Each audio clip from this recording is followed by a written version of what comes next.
Bienvenidos a Tópico IM, un podcast de Instituto MEC. Mi nombre es Blanca Fernández, soy tanatóloga y el día de hoy estamos en un lugar muy diferente a todos los que hemos estado. Estamos en la Asociación Alzheimer Monterrey. No se pierdan las entrevistas que vamos a tener para ustedes. Estamos muy agradecidos porque nos permitió estar el día de hoy aquí la psicóloga Ivette. Bienvenida y muchas gracias por recibirnos. Gracias. Ivette, nos gustaría mucho que nos platicaran qué servicios brindan aquí en la asociación. Claro, la Asociación de Alzheimer de Monterrey básicamente brinda atención a todos los cuidadores de una persona que ha pasado por cualquier tipo de demencia. No exclusivamente de Alzheimer, sino cualquier tipo de demencia, ya que el proceso que vive un cuidador es prácticamente similar, porque pues pasa por estos procesos de duelo y pasan por mucho desgaste. Entonces básicamente no nos encapsulamos en Alzheimer, sino en cualquier tipo de demencia, y damos asesorías familiares, las cuales es como el primer contacto que tienen con nosotros como asociación, ya que en asesorías familiares la verdad a veces vienen un poquito pues perdidos, ¿no? De que pues tenemos este diagnóstico, no estamos seguros cuál es la diferencia de Alzheimer y otro tipo de demencia. Entonces todas estas preguntitas como ¿cómo puedo abordar ciertas conductas? ¿Cómo puedo abordar yo el cómo me siento cuando este familiar todavía no me reconoce o me reconoce? ¿O cómo puedo abordar la paciencia? Eso lo venimos abordando en asesoría familiar.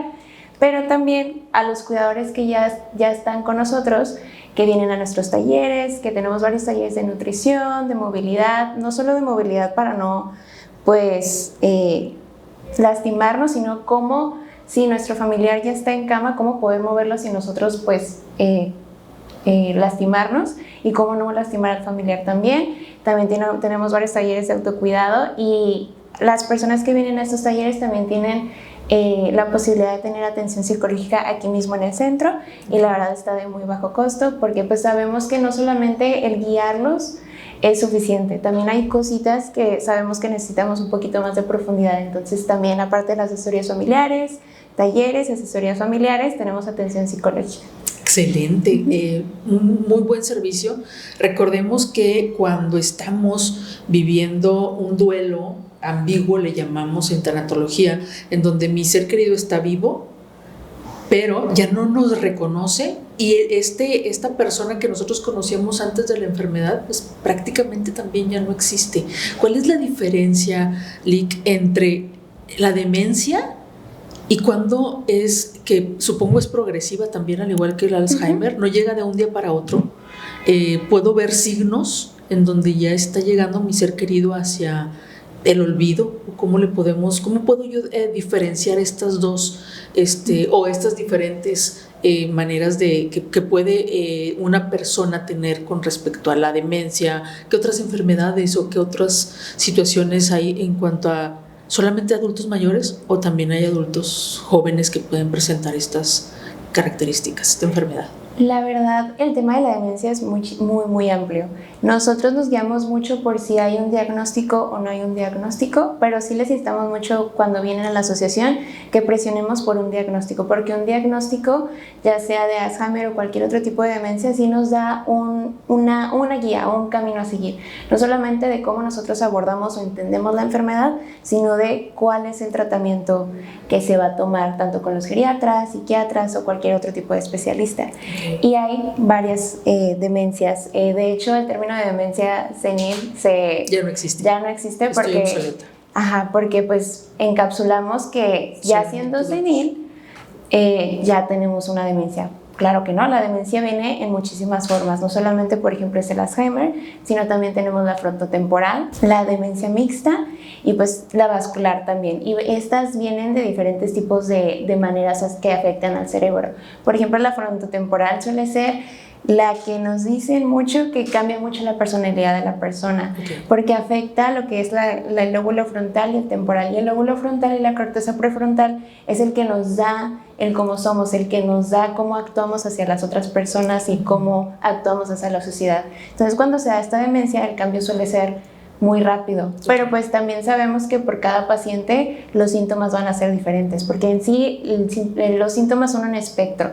Tenemos personas que vienen con nosotros que pueden pasar por este proceso de demencia o pueden pasar por cuidar a una persona con demencia con un diagnóstico de frontotemporal, pero son personas muy, muy amables y son personas muy tranquilas, y al contrario que una enfermedad de Alzheimer, que por así decirlo no es tan característica por cambios de personalidad muy fuertes, pueden tener conductas muy violentas. Entonces los síntomas son, la verdad, un espectro bastante variados. Ok, entonces la recomendación es de inicio un diagnóstico para entonces saber cuál es el camino, como decía usted, la guía que van a seguir para el cuidado que requiere ofrecer el familiar y el autocuidado también del cuidador. Hablábamos, ahorita les mencionaba sobre las pérdidas ambiguas y cuáles son las situaciones a las que más se enfrenta la familia o el cuidador al estar viviendo una enfermedad como lo es la demencia o el Alzheimer. En asesorías familiares lo vemos mucho, vienen con mucha angustia y mucha incertidumbre, sea que ya vienen con un diagnóstico de un geriatra o de un neurólogo. Todavía hay ciertas situaciones en donde no podemos asimilar o no se asimila que la persona que está llegando con nosotros ya no es precisamente la misma persona antes del diagnóstico, y eso pesa mucho, y eso brinda mucha desorientación y mucha angustia. Entonces nuestra labor, por ejemplo, en las asesorías familiares es hacernos entender que porque la persona está pasando por procesos diferentes no quiere decir que la persona ya se fue, porque a veces vienen y nos dicen, no, pues es que quisiera que este sufrimiento se acabara. Entonces tratamos de cambiar esta perspectiva. No porque sea un proceso diferente quiere decir que sea un proceso malo.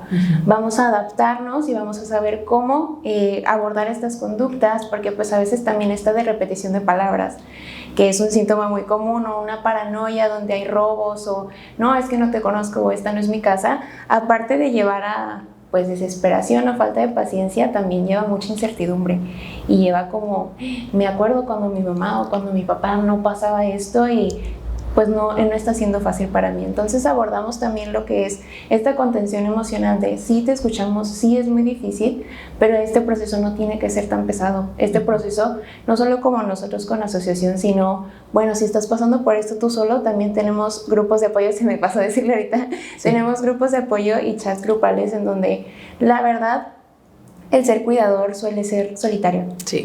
Suele ser solitario, y aunque pasemos este proceso en familia, sabemos que nuestro mismo sentimiento, aunque lo pasemos con mi hermano, no va a ser el mismo que el de mi hermano, porque pues los vínculos son diferentes. Entonces tenemos grupos de apoyo en donde la verdad a mí me encantan estos grupos de apoyo y los chats grupales, porque es impresionante el sentido de comunidad y el sentido de unidad que se arma en un grupo de apoyo, que dices, pues es que yo no conocí a estas personas, pero ¿cómo es posible que este extraño sepa exactamente por lo que estoy pasando? Y en los chats grupales, estos los canalizamos después de una asesoría familiar. Si están interesados, los chats grupales básicamente que también son una comunidad en línea de personas con habla hispana de todo el mundo. Tenemos de Colombia, tenemos de Venezuela, tenemos aquí de México, y pues la verdad el simple hecho de tener un mensajito de buenos días ayuda bastante cuando te sientes muy solo, pero también mandan sus preguntas, porque hay cuidadores que quizá ya no están cuidando a la persona, pero se quedaron en esta comunidad y entre todos se contestan. O sea, por ejemplo, ayer preguntaban, ¿este medicamento lo han escuchado? Sí, mi mamá sí reaccionaba. No, mi papá reaccionaba así. Y entre ellos, mediante la experiencia y también mediante mucho amor, se responden, y es una comunidad muy, muy bonita. ¿Se contienen entre las personas que han vivido o están viviendo una situación similar? Sí, hay una respuesta. Exacto. Hay una persona que ya pasó exactamente por lo mismo. Sí me hace sentir muchísimo más aliviado que si nada más lo busco en internet. Entonces sí, es otra de las cosas que ofrecemos. Excelente. Y recordemos, dijo la licenciada algo súper importante. Muchas veces se vive en soledad un duelo del cuidador, o incluso, bueno, en este caso estamos hablando de una enfermedad muy, muy específica, en donde pues probablemente ya no tenga esta posibilidad de individualidad, dependa de alguien más. Entonces, no debemos, y es algo que yo siempre menciono, no debemos vivir un duelo en soledad, y qué bonito que existan este tipo de asociaciones en donde se les pueda contener, se les puedan dar herramientas, no solamente emocionales, sino también herramientas para sobrellevar la situación. ¿En qué las personas que tengan esa necesidad, cómo pueden acudir a ustedes? ¿Cómo pueden tener acceso a la asociación? Nosotros tenemos nuestra página de Facebook e Instagram y ahí tenemos nuestro número. De igual manera, no solo tenemos estos grupos de apoyo, sino también ofrecemos materiales didácticos con todos estos tips y guías de gerontólogos y cuidadores. Tenemos varios libros que también pueden ayudarlos. Entonces sí nos pueden buscar en Facebook y en Instagram como ALS Monterrey. ALS Monterrey, a todas las personas que tengan algún tipo de duda, algún tipo de necesidad y que no cuenten con herramientas, simplemente como asesoría.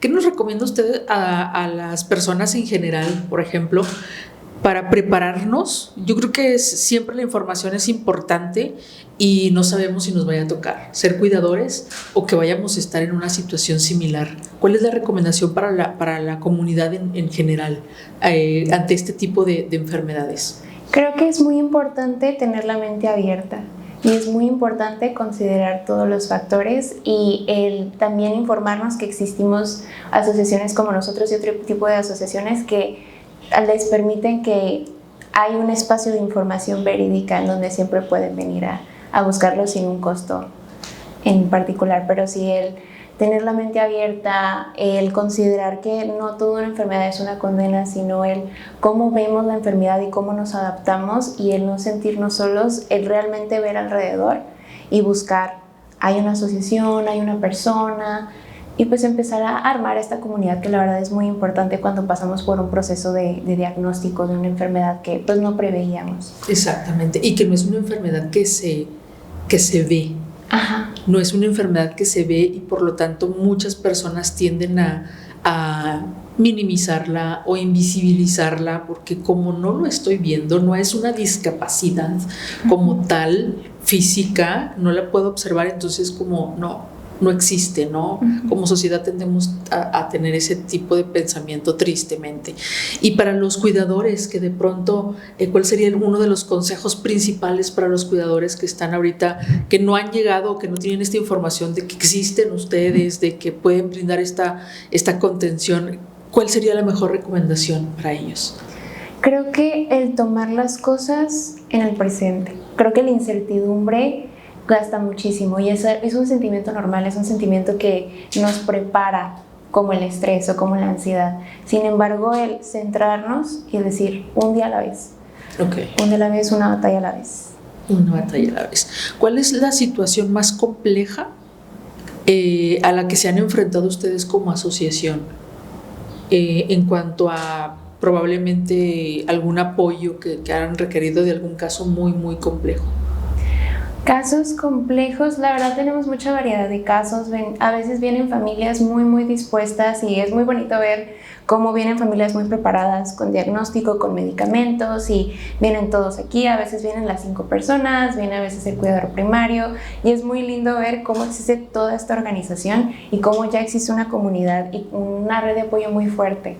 De los casos que nos ha tocado un poquito más, bueno, a mí me ha tocado un poquito más en asesorías, es la soledad en la que se vive, la falta de acceso, de fácil acceso a estos diagnósticos y la falta de apoyo familiar que existe alrededor de la enfermedad, que pues sabemos que los vínculos son complejos, los procesos que cada quien vive pues es muy, muy personal a cada quien y no podemos obligar a nadie a cuidar a las personas, pero eso aún así trae mucho desgaste y trae un sentimiento de soledad y de cómo nos encerramos y de aislamiento muy fuertes que a veces no vemos la luz en la oscuridad. Y a mí sí me han tocado casos en donde empiezan a tener este tipo de pensamientos suicidas o pensamientos de pues ya no puedo, es que estoy sola, es que tengo que pagar esto y esto o me siento solo porque no hay, mi familia es mucha y no me apoya.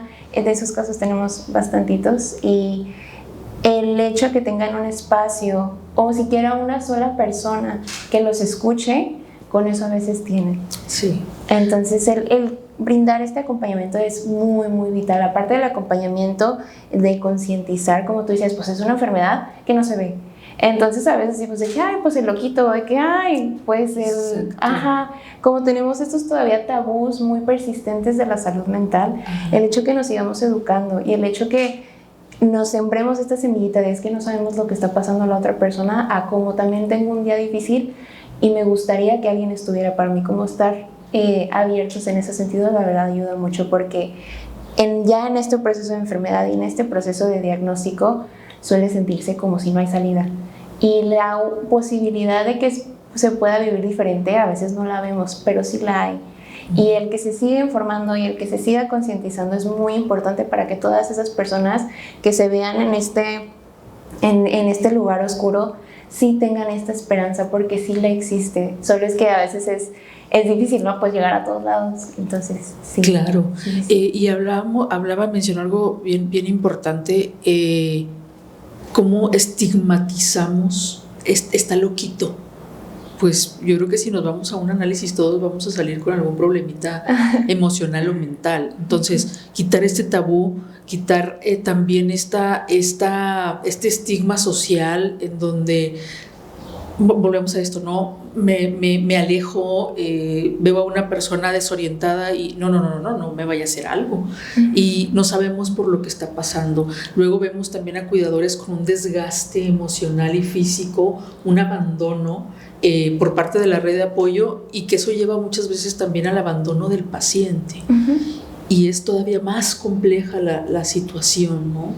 Porque pues volvemos a esto, no hay una cultura acerca de la salud mental, no hay una cultura acerca de visibilizar todas las enfermedades y los espectros que mencionó usted, que creo que vamos en un camino lento, pero ahí vamos, y este es un lugar en el que queremos darle voz a todas esas asociaciones como lo es Alzheimer, a ustedes que brindan y que realizan ese trabajo tan importante para todas las personas, y que puedan acudir a estos espacios para tener este apoyo que de pronto no sabemos que existe probablemente, ¿no? Si estoy viviendo una situación, pues que sabemos que existen estos espacios, y como ya lo mencionó, redes sociales aquí están, las vamos a dejar como quiera, se las vamos a dejar para que si tienen alguna duda o quieran platicar si es que son candidatos o que les guíen sobre cuál es la situación que deben seguir, el paso a paso para poder llegar aquí a la Asociación de Alzheimer. ¿Algo más que le gustaría agregar para todas las personas que nos puedan estar escuchando y viendo en este podcast? Claro, nada más para agregar, todos nuestros servicios son por aportación voluntaria y la mayoría de nuestras talleres también son aportación voluntaria o gratuito, entonces la verdad es muy accesible, lo tenemos de modalidad presencial y virtual, entonces la verdad no importa si no residen aquí en Monterrey, si es en Guadalajara, en Venezuela, estamos aquí para ustedes, no están solos, la asociación está para ustedes. Excelente, muchísimas gracias por permitirnos entrar, por permitirnos platicar con ustedes, por permitirnos conocer la asociación y todos los servicios que brindan y el apoyo que le dan a las personas que están viviendo una situación como esta. Vamos a hacer un pequeño corte. Estamos aquí en Tópico IM, un podcast de Instituto MEC. Mi nombre es Blanca Fernández. Regresamos. La mayoría de las personas nos hacemos las mismas preguntas al adquirir un servicio a previsión en alguna funeraria. Que si es de mala suerte, que si atraemos algo, y es complicado tomar una decisión de este tipo. Es por eso que Valle de la Paz es consciente que prevenir es brindar tranquilidad en los momentos más difíciles, como planificación financiera al realizar pagos con antelación, pagos flexibles que generan un gran ahorro, alivio emocional al reducir estrés para el gestor y sus seres queridos, asesoramiento de acuerdo con el tipo de despedida, facilitar el proceso administrativo al momento, evitando la demora. Y además cuenta con la garantía de ofrecer un contrato a perpetuidad, los cuales son 100% transferibles en una emergencia familiar. Para su tranquilidad, Valle de la Paz está a su disposición las 24 horas, 7 días a la semana para acompañarte. Valle de la Paz, humanidad, prestigio y trascendencia. Regresamos a Tópico IM, un podcast de Instituto MEC, y estamos hoy con Vero Ayala, y ella es licenciada psicóloga en psicología y está encargada de aquí de la parte de educación en la Asociación de Alzheimer. Muchas gracias. No, hombre, al contrario, un gusto. Por permitirnos platicar con usted. Y fuera de cámaras me platicaba que conoce perfectamente el recorrido de un familiar en duelo anticipado, en duelo ambiguo. ¿Cómo fue su historia? Que la tiene pues vivencial. Así es. Con esta asociación y con su propia experiencia.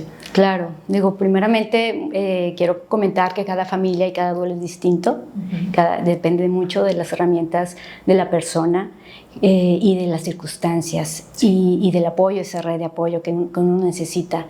En mi caso, mi mamá fue diagnosticada con demencia frontotemporal durante 10 años y mi hermana Alejandra fue la cuidadora primaria y estuve a cargo con ella como cuidadora secundaria para apoyar a mi hermana, sabiendo que el desgaste tan emocional que es en el cuidado del día a día y que necesitaba mi hermana, y también de mi parte para estar con mi mamá, ¿no? Entonces, uno lo ve, sabe que es el duelo, ¿verdad? Y como que lo ve muy lejano, pero cuando uno ya en su casa lo tiene que procesar y vivirlo, es muy distinto ese duelo físico a duelo emocional. Y en como lo comentabas, en el duelo ambiguo que uno pasa, pues empieza desde un poquito antes del diagnóstico, cuando vemos esas señales, esas cosas que dice mi mamá está cambiando, sí. Ahí esto no es normal. Pero cuando llega el diagnóstico es un parteaguas en la vida, porque no solamente ya estás perdiendo algunas características o cualidades de tu ser querido, en mi caso de mi mamá, porque las respuestas, sus razonamientos estaban cambiando, y eso afecta mucho porque son duelos, no es duelo físico, es ese duelo de estoy perdiendo a mi mamá, y viene también este proceso de la incertidumbre con el que hablábamos hace rato con mi compañera licenciada Ivette, de esa incertidumbre del día a día, y que en ese proceso lo tienes que afrontar. Sí.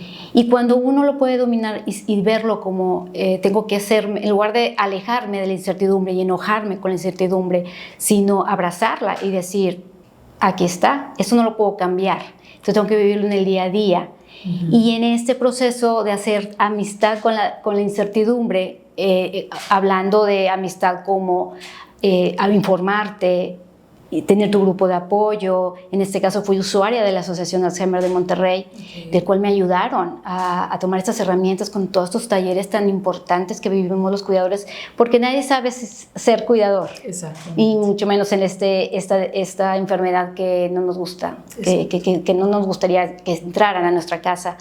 Y a través de este duelo ambiguo, también tengo ese proceso de sentirme esta culpa de ¿por qué estoy llorando? ¿Por qué me estoy sintiendo triste si mi mamá está viva todavía? ¿No? Entonces, como que también es que saber y sentir cuáles son las emociones, aceptarlas, reconocerlas y decir que tengo que cambiar, ¿no? Y justamente lo que me mencionaba la licenciada Ivette es qué enfoque le vas a dar a todo esto, ¿no? Porque este acompañamiento, nosotros tenemos un lema que se llama vivir en calma durante la tormenta, porque realmente es una tormenta todo este proceso de duelo, pero podemos vivir en calma, podemos vivirlo y acompañarlo a nuestro ser querido para tener una vida digna a nuestro ser querido, y que nosotros podamos acompañarla de la mejor manera, y en un duelo de paz, en un duelo de conocimiento, porque también en esta incertidumbre también tenemos esos duelos de cambio de roles. Mi mamá ya no me empezó a ver como hija, sí, como amiga, y a mi hermana Alejandra le empezó a ver como mamá. Entonces también son duelos, porque entonces estos cambios de roles afectan también a uno, porque a nadie nos gusta que nuestra madre deje de reconocernos, pero ese es parte de este proceso, no lo podemos cambiar. Y luego viene la reorganización, porque si cambiamos los roles y las necesidades de mi mamá cada vez eran distintas, porque es una enfermedad progresiva y degenerativa.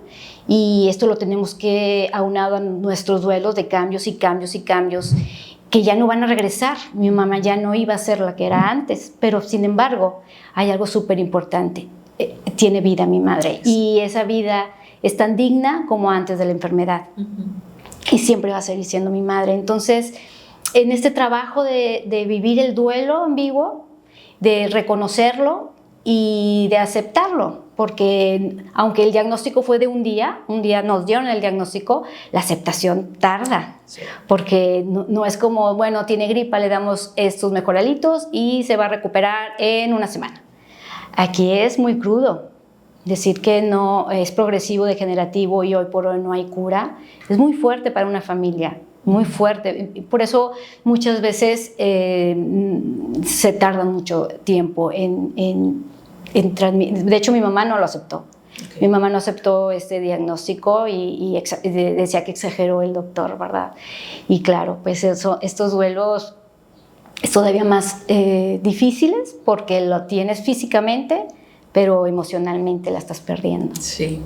¿Cómo es, usted me dice, fueron 10 años, y cómo es resignificar todos esos duelos? Porque probablemente mencionó algo bien importante. Habrá personas que probablemente no lleguen a esa aceptación uh-huh. y que estén en una lucha constante con la enfermedad, pero también con este enojo hacia la persona porque consideran esta culpa no solamente es mía, sino es una culpa tuya por no haberte cuidado lo suficiente, por no haber hecho lo suficiente más por ti, y ahora estamos viviendo en esta pérdida de roles de la figura materna o paterna o el familiar que se esté cuidando como lo conocía anteriormente. Uh-huh. ¿Cómo es este camino? Le digo, usted me menciona 10 años, pero ¿cómo llegar a este día a día, encontrar un nuevo significado y una nueva manera de reconocer a mamá uh-huh. sin que ya sea esa mamá que conocí desde que nací? Claro. Yo creo que lo más importante en este caminar como cuidadora y caminar con este duelo es darle un significado a todo lo que estamos viviendo. Acabo de comentar una anécdota que con una plática sobre el momento que la demencia lo vi por primera vez en mi mamá, cuando ya no reconoció a sus nietos, okay. Eran mis hijos. Entonces, en ese duelo, también uno, bueno, en mi caso al menos, era ¿cuándo va a ser el momento que mi mamá no me va a reconocer? ¿Y qué voy a hacer? ¿No? Y sufría por ese momento. Cuando todavía no estaba yo apenas en este proceso de darle ese significado a ese propósito a lo que estaba viviendo. Por algo vivimos lo que vivimos cada familia, y algo me tocó a mí en mi familia. Y cuando mi mamá no reconoció a sus nietos y me preguntó quién eran esos niños, entonces yo le dije: mami, ellos son tus nietos y yo soy la mamá. Y bueno, uno de los síntomas de la enfermedad es que ellos se sienten más jóvenes. Entonces ella me estaba viendo a mí como una persona mayor y ella se sentía cada vez más joven. Entonces ella pensaba que ella era la mamá y yo era la abuelita de esos niños, ¿no? Entonces cuando le digo: es que son tus nietos, y se ríe y me dice: ay, ¿cómo crees? O sea, yo soy más joven, no puede ser. Entonces nos reímos, pero yo no me reía de ella, me reía junto con ella, que eso también es importantísimo, porque si en el día a día siempre vas a estar viendo esto en negativo, y no hay, porque la vida sigue, y la vida de mi mamá era tan digna como antes de la enfermedad, y tenía que hacerla sonreír, y tenía que tener sus convivencias bonitas con ella. Uh-huh. Entonces nos reímos juntas y yo la abrazo. Como ella nunca aceptó el diagnóstico, nunca se habló del tema. Pero yo desde mi corazón, en ese abrazo, yo le dije: mi mami, yo no sé cómo va a estar este camino, pero sola no vas a estar. Y para mí fue esa ancla de decirle: le estoy dando un propósito, le voy a hacer a mi mamá una vida digna, y le voy a permitir que lo que viva, o igual puede ser que yo fallezca primero que ella, puede ser, uno nunca sabe, ¿no? Nadie lo tenemos contado. Darle a mi mamá esa vida tan bonita que se merece, ¿no? Aunque está con esta enfermedad. Y cuando después de estos 10 años, el final de mi mami, bueno, el punto y aparte, por fe sé que hay algo más desde la muerte, que es parte de la vida, le dije: mamita, es hora de soltar, es hora de irte, es hora de decir misión cumplida. Y eso me enseñó la demencia, y esto es un maestro de vida para mí, del cual sentí que vivir un día a la vez es sumamente importante, de que la muerte no es algo que tengamos que hacerlo tan negativo, sino podemos vivir con eso en este proceso del duelo ambiguo. Y es maravilloso porque al final mi mamá se fue en paz y yo me quedé en paz, pero porque trabajé mi duelo, ¿sabes? Sí. Y no sola. Estuve acompañada de la asociación como usuaria, yo sin saber que iba a trabajar también en la asociación en ese momento, pero fue tan bonito sentir el apoyo de otros cuidadores, como dijo mi compañera Ivette, de sentir ese grupo, de ese chat, de saber que no estoy sola, porque como uno siente que después de ese diagnóstico nadie está pasando nada y lo mismo que uno, ¿no? Sí. Y reconocí el duelo ambiguo, aunque lo sabía, pero lo reconocí en mí en este transitar, y es sumamente distinto verlo en libros que verlo personal. Pero sí les puedo asegurar de que con herramientas y con un apoyo, con una red de apoyo, con una organización de familia, se puede vivir en calma durante esta tormenta. ¿En qué fase del cuidado de su mamá usted llega a la asociación y cómo se entera de la asociación? Ok. Fue muy difícil. Mi mamá ya estaba en su última fase. Okay. Nos damos cuenta porque ya los nutrientes de la alimentación no daba efecto, entonces el cuerpo de mi madre realmente ya no tenía músculo, era totalmente en papilla, comía poco. Pues el geriatra siempre con nosotros, pues abordando este tema de la última etapa. Duró 4 años en cama, del cual ella nunca supo que estaba en cama, porque todos los días era un día para ella diferente y creábamos el ambiente para que ella se sintiera muy bonita. Será otro tema para platicar sobre el ambiente que uno debe tener en casa. Y en este tiempo, Ale y yo, mi hermana y yo, Alejandra, creamos un libro de un testimonial de nosotros, que se llama Demencia y Familia. Y era como dar a conocer un poco de nuestra historia, porque platicando con una cuidadora nos decía, es imposible pensar como ustedes. Y eso me detonó como, ¿qué estamos haciendo de diferente? Porque nosotros no estamos siendo cuidadoras quemadas. ¿Qué está pasando en este ambiente familiar de nosotras dos como cuidadoras? Para que no vivamos este síndrome. Entonces decidimos de la forma muy simple, muy nosotras, de platicar y subir primero unos videos por YouTube, y dijimos, bueno, no importa, no sé quién nos va a ver, pero puede ser que a alguien le pueda interesar que estés pasando por esta situación, y después creamos este testimonial. Entonces, cuando nos dio como esta parte de decir, tenemos que agradecer a la asociación de alguna manera por este apoyo que nos están dando. Entonces hicimos cita con la cofundadora de la Asociación Alzheimer de Monterrey, la doctora María Teresa Villarreal de Dillon, y muy amablemente nos abrió sus puertas de su casa y bueno, le contamos nuestra historia y le entregamos uno de nuestros testimonios de este libro. Y para ella fue muy impactante porque nos decía que no todas las familias terminan de esta manera con la demencia, como que hay un conflicto de la demencia, te odio, no puedo contigo y no quiero hablar del tema. Y en cambio nosotros veíamos esta parte de ¿por qué no? ¿Por qué no caminar en positivo sabiendo que esto es una tormenta, eso indiscutible, que va a haber momentos fuertísimos, indiscutiblemente, pero lo tenemos que vivir? ¿De qué forma lo quieres vivir? Entonces mi mamá ya estaba realmente muy enferma, ya estaba en un proceso como una velita que se me estaba apagando, y a la semana me comenta si quisiéramos trabajar en la asociación en la parte de educación, porque qué mejor que una cuidadora hable el mismo lenguaje que otros cuidadores. Y para mí fue bien difícil, quiero aceptarlo, porque yo quería estar con mi mamá 24/7, porque yo sabía que en cualquier momento mi mami se iba. Pero pensé, si por algo Dios me está dando esta oportunidad de convivir y transmitir lo que yo viví, ¿por qué no aceptarlo?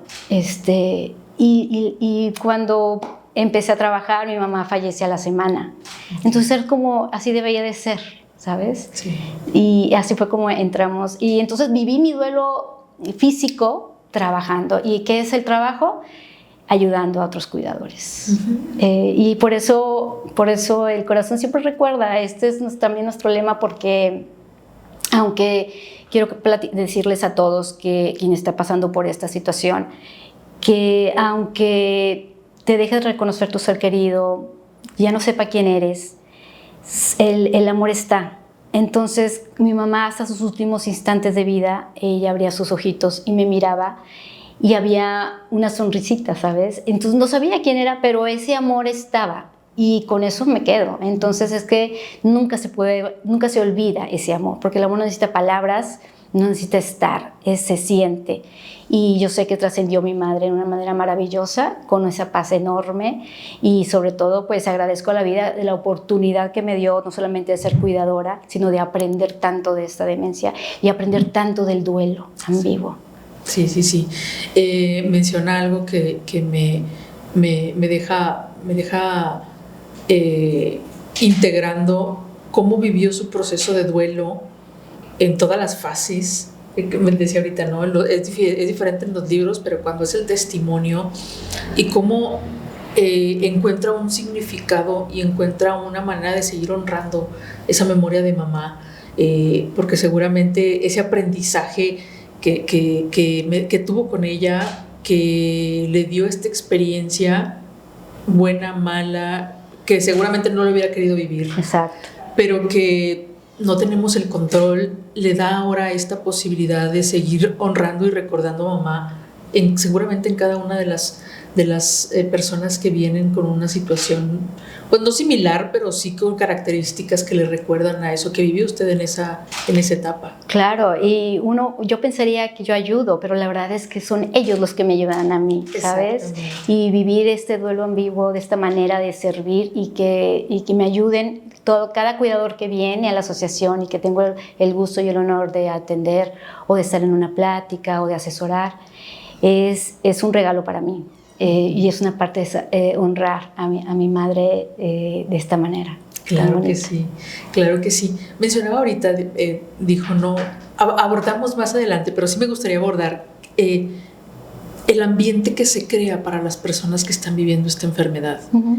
Es un ambiente que ellos nos van marcando, es decir, si hoy amanece con esta idea de que está en un lugar, no lo reconoce, pero considera que está en un lugar, no sé, en su casa de infancia, es crear todo este espacio o como seguir esta narrativa de la que me está hablando para hacerlo más llevadero, como lo hacemos con los niños, por ejemplo, ¿no?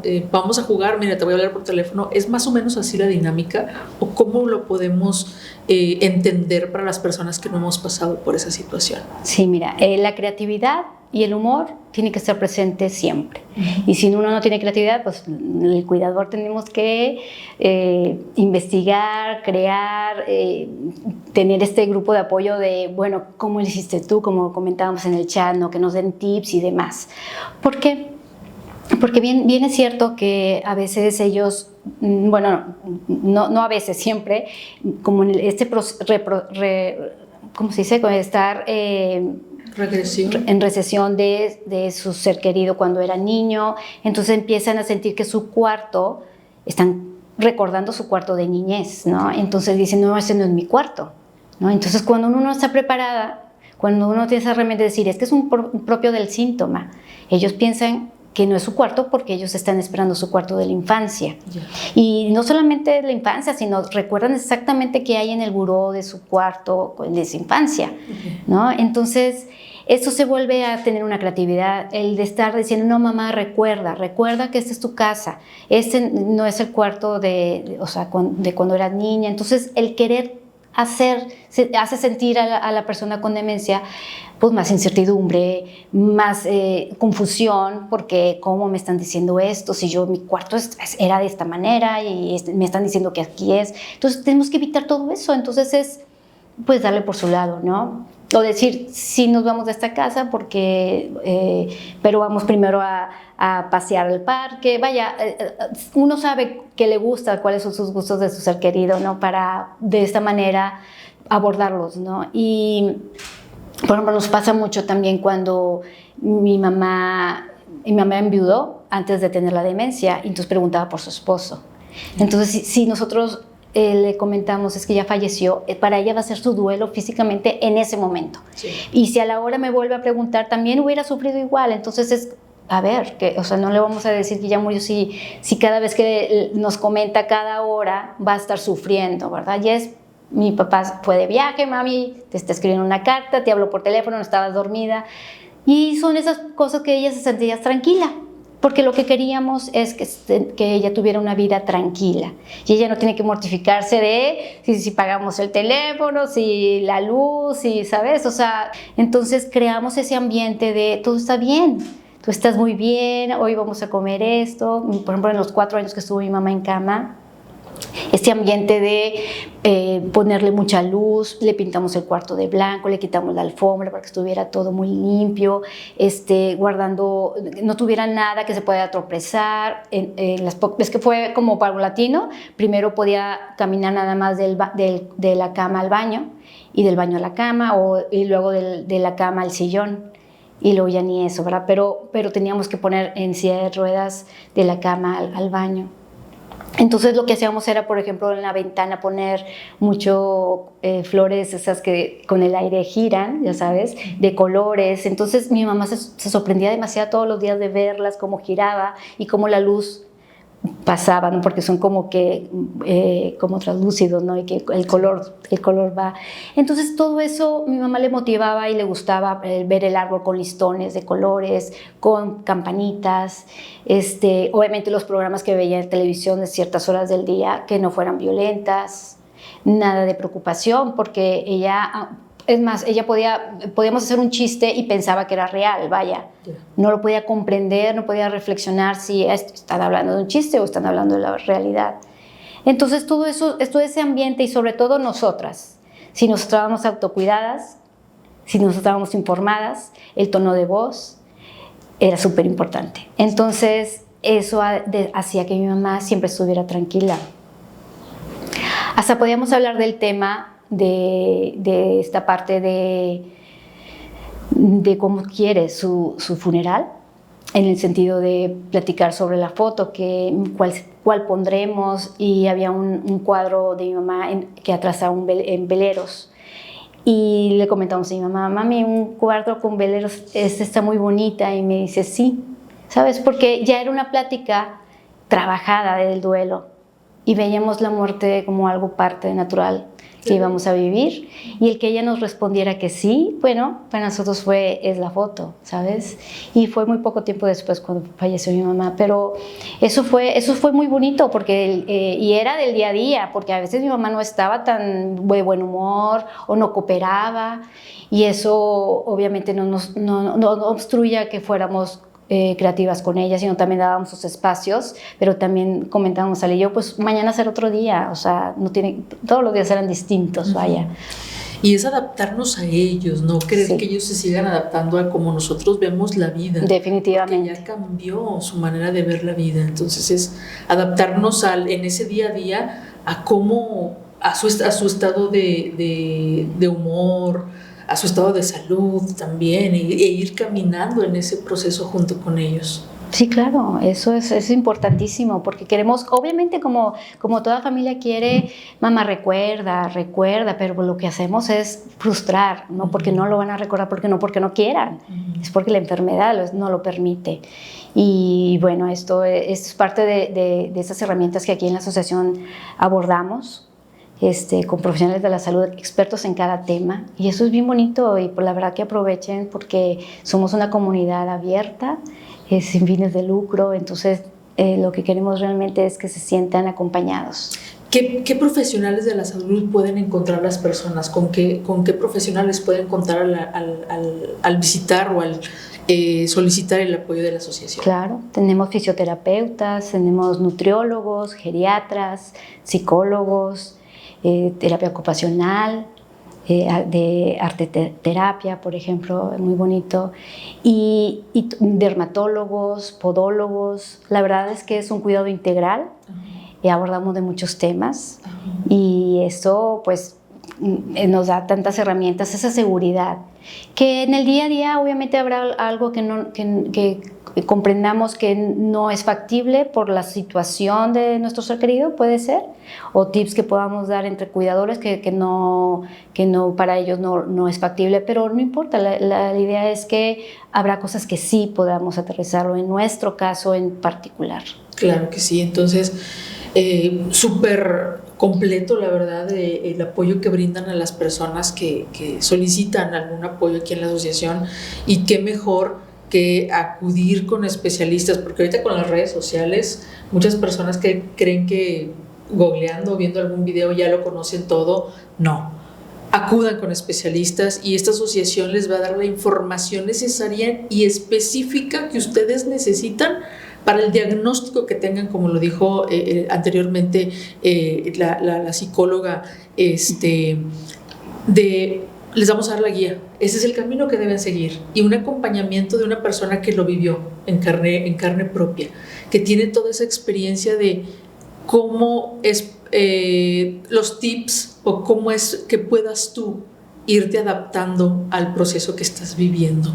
Todos los procesos de duelo, todos los procesos de pérdidas, en lo que nos invita es justo a adaptarnos a esa nueva vida, a esta realidad que estoy viviendo hoy. Claro. Mañana puede cambiar, pero mi realidad hoy, ¿cuál es? Entonces, ¿cómo quiero vivirla? Y recrear nuevos recuerdos a partir de, claro. Porque aunque mi mami tuvo esta enfermedad, tengo hermosos recuerdos de después de la enfermedad, ¿no? Y darnos este apapacho de saber que mi mamá está, y que aunque no entienda todo lo que le pueda decir, pero uno sana muchas cosas, ¿no? Porque también ese es algo también del duelo que vivimos, es sanar heridas que podamos tener como cuidadores, porque nadie es perfecto. Entonces también es importante también trabajar lo emocional. Claro, sin llegar a este punto de quererles decir que va a ser un proceso fácil y bonito. No. Es un proceso complejo, doloroso. Es muy complejo, pero sí se puede vivir en calma durante esta tormenta, y que al final, bueno, en mi caso ya viví después de la transformación de mi mami, de reflexionar tantas mensajes de lo que me enseñó la demencia, me cambió la vida, me hace mejor persona y me hace ser una persona más empática, no solamente con las personas con demencia, sino con cualquier persona o cualquier cuidador de cualquier persona, ¿sabes? Que tenga alguna discapacidad, que tenga o que sea por tiempos, porque uno sabe lo que es tener en pauta una vida para ser cuidador. Claro que sí. Muchísimas gracias por dar el espacio, Vero. ¿Algo más que le gustaría agregar para todas las personas que nos van a ver en este podcast?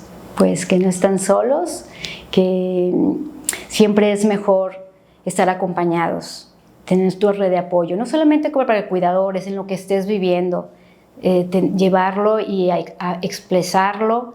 También puede ser con un terapeuta, porque a veces también es válido decir no puedo, necesito ayuda profesional, y claro, es súper válido.